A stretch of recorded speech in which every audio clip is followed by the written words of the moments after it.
On the morning of 31 August 1957, thousands gathered here to witness a historic moment.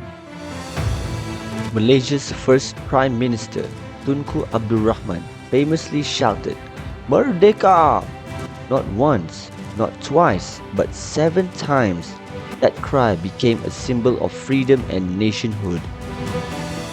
Standing here today beside the Dataran Merdeka, it is hard to imagine the emotions felt by the thousands who gathered on this field in 1957 to witness the birth of an independent nation.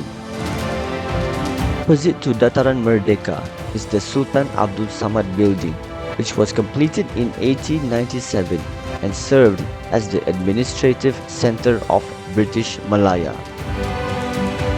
For more than a century, this magnificent building has stood watch over Kuala Lumpur.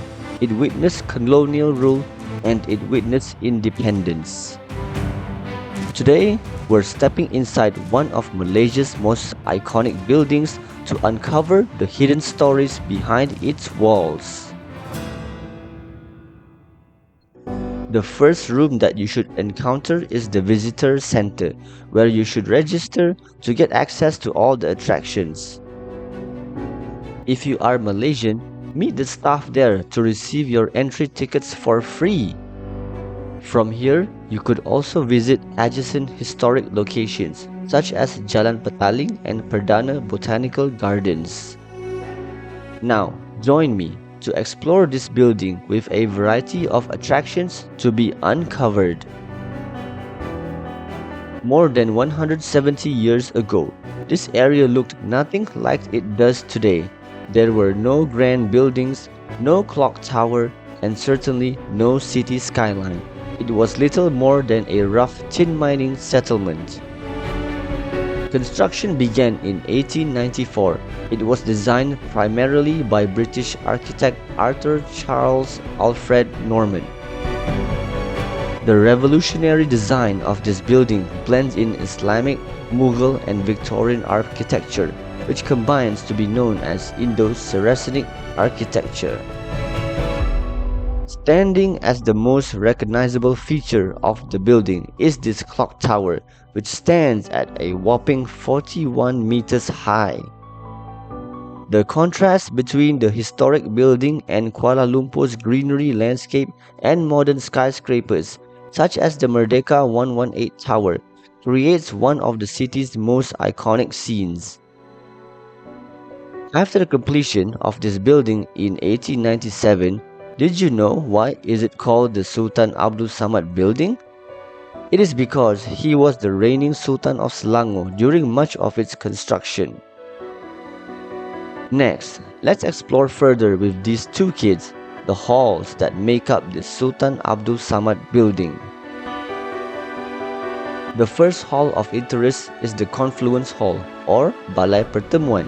The name Kuala Lumpur means muddy confluence. It refers to the meeting point of the Klang and Gombak rivers. Through the existence of these rivers, there lived the indigenous Orang Asli who lived on wooden houses on this valley. As modernization evolves, long houses and terraced houses start to come into picture. And what not, architectural creativity of humans can be seen today with the completion of the Sultan Abdul building itself.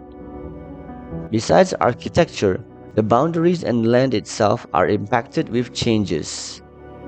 Why these changes? War, such as the Klang War that erupted due to the monopoly of tin ore, has led to changes in land territory. It is like ice and water that is non-compatible and cannot get along. The only way around is to stay united, because divided we shall fall. Every landmark begins with a vision, so let's step inside the Visionary Hall or Balai Gagasan and discover the transformation that helped shape Malaysia's future. As vision is transformed through idea, aspiration, and concepts, Buildings will rise, cities will grow, and the nation will prosper. The story of Petaling Street, tracing back to the late 1800s, isn't just about trade. It is about people from different backgrounds building a future together. The old market square is where business began, and it became the heart of trade for miners, merchants, and settlers. Central Market began as a simple wet market serving the growing population of Kuala Lumpur, and now it serves as a platform for preserving Malaysia's diverse artistic heritage. As we head into the 21st century, skyscrapers dominate the definition of a nation's vision. From the all-in-one attraction package provided by Berjaya Times Square back in the days, to the emergence of cloud-reaching towers of the Merdeka 118. Next up is Harmony Hall or Balai Harmony, where we shall discover how different customs and races shaped Tanah Melayu back in the days and how it develops over the generations. Built in the late 19th century is this Merlimau house, where the installation draws from the historic Malacca era and blends in Malay, Chinese and European influences. Using geometry and floral lattices, these vibrant windows are used to control light, airflow and privacy. This blue light cloud is actually visualizing Malaysia's Banjaran Titiwangsa and Gunung Kinabalu as the highest points in Malaysia's land.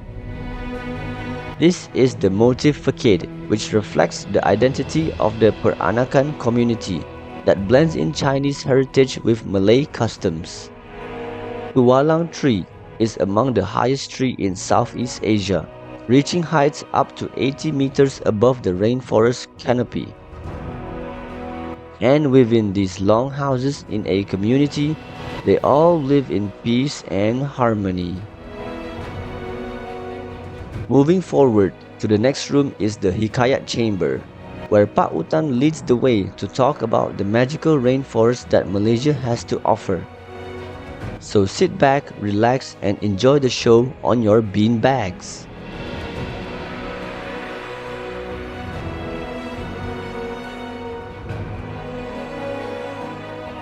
As per Pak Utan, did you know that the Malayan rainforest is older than the Amazon and Himalayan forest?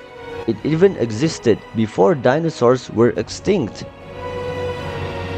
And Pak Utan is also proud of how his animal friends are ensuring the sustainability and longevity of our beloved rainforest. As a citizen of the country, I can't help to feel the same. Next up is the Royal Selangor Gallery, the leading designer and maker of pewter products, returning to its roots with this new gallery in this historic building. Since the opening on February 2026, it has received 1,000 visitors daily, including us, who proudly received this sticker. Originating as a tin mining settlement during the tin rush, it later transformed this mining camp into a town, and later became a pewter manufacturer of various ornaments and collectibles. The gallery also features an interactive wall with 77 niches providing an overview of pewter forms, functions and craftsmanship across different periods in the last 2 centuries. Other than the gallery, a more popular attraction is the hands-on pewter smithing workshop at the School of Hard Knocks, where they can craft their own pewter bowls or jewelry. The next room is the Heritage Room, where it exhibits Malaysia's premium tea, which is Boh plantations that originated along the breezy hills of Cameron Highlands. And as Malaysians, we just can't say no to the calming taste of the Boh tea. And the last room is the Collector's Chamber, where local paintings are displayed with a touch of history.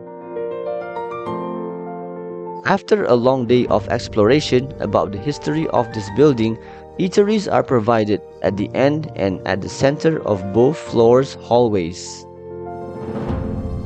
Entering the most decorative hall in the building is this gift shop. A handful of items are displayed and worth window shopping. Mesmerized with the variety of merchandises that the shop had to offer, we walked back and forth from one end to another. The hottest and eye-catching item is definitely the replicas of amazing building architectures, such as this KLCC tower, the long houses, the clock tower, the administration office, and of course, bangunan Sultan Abdul Samad itself. The framed crafts were also mesmerizing, displaying the whole city of Kuala Lumpur, the wow, and also the wooden assembly of the long houses. An affordable and memorable souvenir was the cup coaster and fridge magnet, which we were very tempted to buy and take home. Food souvenirs include premium chocolates, boh tea packets, traditional biscuits, and cakes for your little ones.